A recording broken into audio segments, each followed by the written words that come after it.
Welcome all to சரிதா சமையல். இன்றைக்கி நம்ம சமையலில் சிம்பிளாக ஒரு சட்னி ரெசிபி தாங்க பண்ண போகிறோம். இட்லி தோசைக்கெலாம் ரொம்பவே பொருத்தமாக இருக்கும்.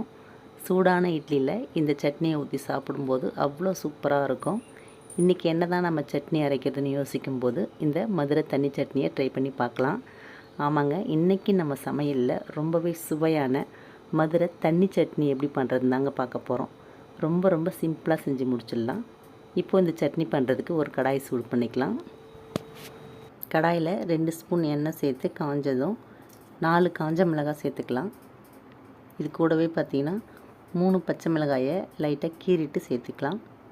அடுத்து இதில் ஒரு துண்டு இஞ்சை பொடியாக நறுக்கி சேர்த்துக்கலாம். இது கூடவே 5-6 பல்லு பூண்டு, கொஞ்சம் கருவேப்பிலை சேர்த்துக்கலாம். இப்போது இது லைட்டாக நம்ம வதக்கி விட்டுடலாம். இஞ்சி பூண்டோட பச்சை வாசல்லாம் போகிற வரைக்கும் இதை நம்ம வதக்கி விட்டுருவோம். இப்போது இந்த இஞ்சி பூண்டோட பச்சை வாசல்லாம் போயிட்டு லைட்டாக வதங்கி வந்ததுக்கப்புறம் இதில் நம்ம 2 வெங்காயத்தை கட் பண்ணி சேர்த்துக்கலாம். நான் பெரிய வெங்காயம் எடுத்திருக்கேன். 2 வெங்காயத்தை நீல வாக்கில் கட் பண்ணி எடுத்திருக்கேன். இதுவே நம்ம பெரிய வெங்காயத்துக்கு பதில் சின்ன வெங்காயம் இருந்தால் கூட சேர்த்துக்கலாம். ஒரு 100 கிராம் அளவுக்கு உரிச்சிட்டு சேர்த்துக்கலாம். ரொம்பவே சூப்பராக இருக்கும் நம்ம சின்ன வெங்காயம் சட்னியில் சேர்க்கும்போது. இப்போது கட் பண்ண வெங்காயத்தை நம்ம சேர்த்து விட்டு பாதி அளவு வதங்கி வந்தால் போதும். ரொம்ப நேரம் வதக்க தேவையில்லை. வெங்காயம் ஓரளவு வதங்கி வந்ததுக்கப்புறம் அடுப்பை ஆஃப் பண்ணிடலாம். அடுப்பை ஆஃப் பண்ணிவிட்டு இதில் நம்ம 1 கப் பொட்டுக்கடலை சேர்த்துக்கலாம். நான் 100 கிராம் பொட்டுக்கடலை சேர்த்துருக்கேன். இது கூடவே 2 ஸ்பூன் வறுத்த வேர்க்கடலை சேர்த்துக்கலாம். வறுத்த வேர்க்கடலை சேர்க்கும்போது சட்னி இன்னும் நல்லா டேஸ்ட்டாக வரும். அடுத்து இதில் சட்னிக்கு தேவையான உப்பு சேர்த்து நல்லா கலந்து விட்டுடலாம். இதை நல்லா கலந்து விட்டு ஆறுனதுக்கப்புறம் மிக்ஸி ஜாரில் சேர்த்து விட்டு கொஞ்சம் கொஞ்சமாக தண்ணி சேர்த்து இதை நம்ம நைஸாக அரைச்சி எடுத்துக்கலாம். அவ்வளோதாங்க, சட்னியை நம்ம நைஸாக அரைச்சி எடுத்தாச்சு. இப்போது இந்த சட்னியை ஒரு பவுலில் மாற்றிக்கலாம். மாற்றிட்டு நமக்கு சட்னியில் எந்த அளவுக்கு தண்ணி தேவையோ அந்த அளவுக்கு சேர்த்து கலந்து விட்டுக்கலாம்.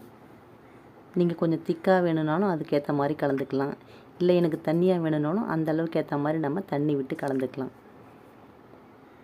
அவ்வளோதாங்க, இது தண்ணி சேர்த்து நல்லா கலந்ததுக்கப்புறம் இந்த சட்னிக்கு ஒரு தாளிப்பு போட்டுக்கலாம். அதுக்கு ஒரு கடாய் சூடு பண்ணிக்கலாம். சூடு பண்ணிவிட்டு இதில் 2 ஸ்பூன் எண்ணெய் சேர்த்துக்கலாம். எண்ணெய் காஞ்சதும் 1/2 ஸ்பூன் கடுகுளுந்து பொரிஞ்சதுக்கப்புறம் இதில் 2 காஞ்ச மிளகாய் சேர்த்துக்கலாம். இது கூடவே கொஞ்சம் கருவேப்பிலை, கொஞ்சமாக பெருங்காயத்தூள் சேர்த்துக்கலாம். ஓரளவுக்கு எல்லாம் செவந்து வந்ததுக்கப்புறம் இதை நம்ம சட்னியில் சேர்த்து விட்டுடலாம்.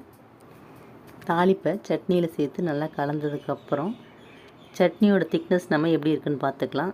இந்த அளவுக்கு திக்னஸ் போதும்னா அப்படியே விட்டுடலாம். அப்படி இல்லை இன்னும் கொஞ்சம் தண்ணி வேணும்னா நம்ம தண்ணி சேர்த்து கலந்துக்கலாம். அவ்வளோதாங்க, ரொம்பவே சூப்பராக நமக்கு மதுரை தண்ணி சட்னி ரெடி ஆகிடுச்சு. இந்த சட்னி 4லேருந்து 5 பேர் வரைக்கும் சாப்பிட்லாம்.